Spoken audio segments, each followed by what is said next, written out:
Scoot Henderson just put up the absolute most abysmal and, quite frankly, the worst performance that I've ever seen in my entire goddamn life. Now, the word worst is thrown around, in sports, sort of the sports world a lot. A fucking lot, to be honest with you. It almost means nothing at this point. Like, oh, the worst this ever, the worst that ever. And you get it, so on and so forth.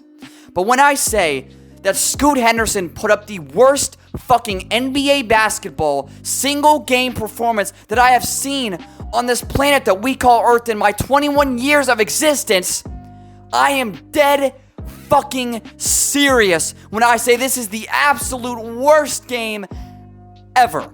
Literally ever. You cannot get any fucking worse than this in the modern NBA, where it is so easy to score. Folks, I'm not even gonna lie, I'm a fan of NBA basketball, but this league has the most pussy defense I've ever seen. There are players that just quit playing defense to stat pad for rebounds, for points, for this, for that, for fucking everything.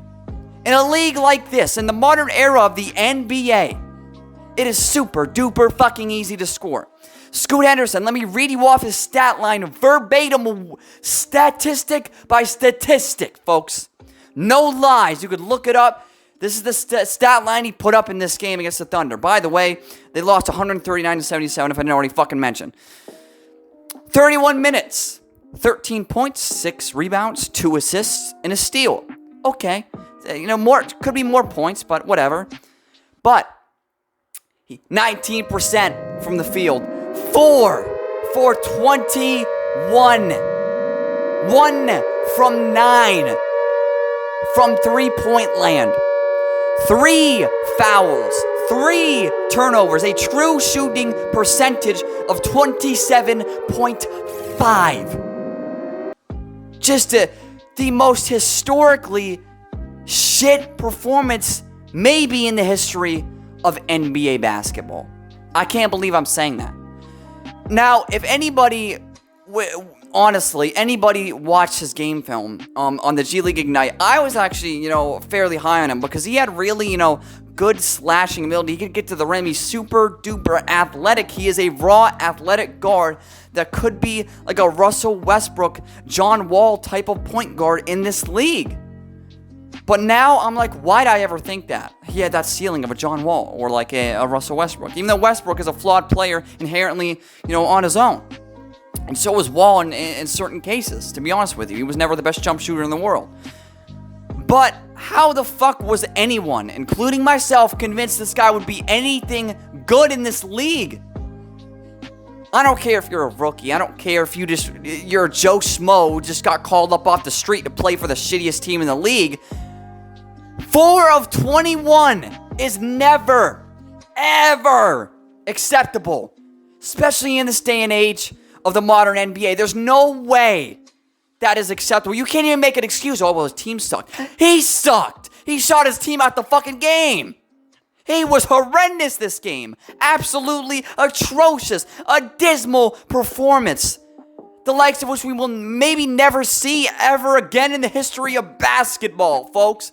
It's that fucking bad. It really is. It really is. It is that bad.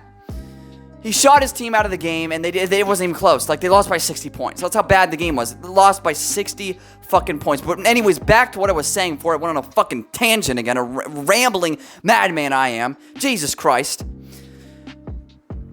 If you turn on the game tape of his, G League Ignite film, which, by the way, the G League Ignite has never produced a good, efficient player in the league yet. Not one.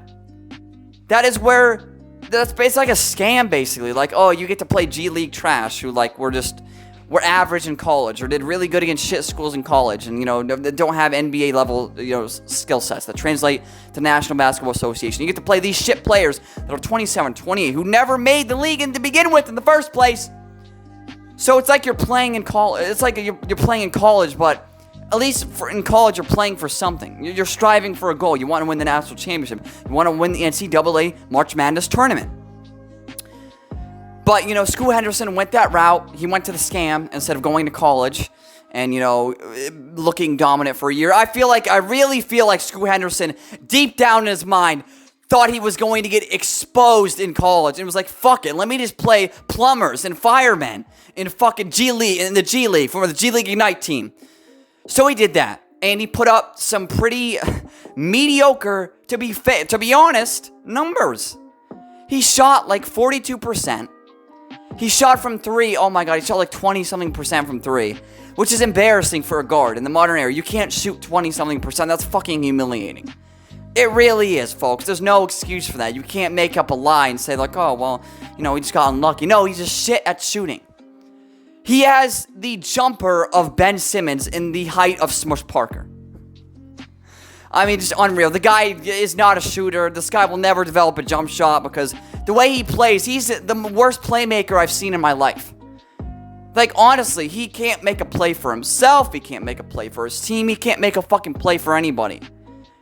This guy might be historically bad. He might be literally, he might be the next Johnny Flynn. Except, Johnny Flynn sucked, but, I don't think Johnny Flynn was ever this fucking efficient. I mean, Jesus Christ. This is really bad. I've never seen a player have this bad of a game in the NBA. Where anybody could score. You could take fucking some random guy off the street and he'll at least get a couple buckets. Oh my goodness. Scoot Henderson might be a generational bust. It's unbelievable. I can't believe any player, let alone a hyped up prospect coming out of G League Ignite, would put up this bad of a stat line. Thank you all for watching. This has been Mr. Truth, and this was nothing but the truth.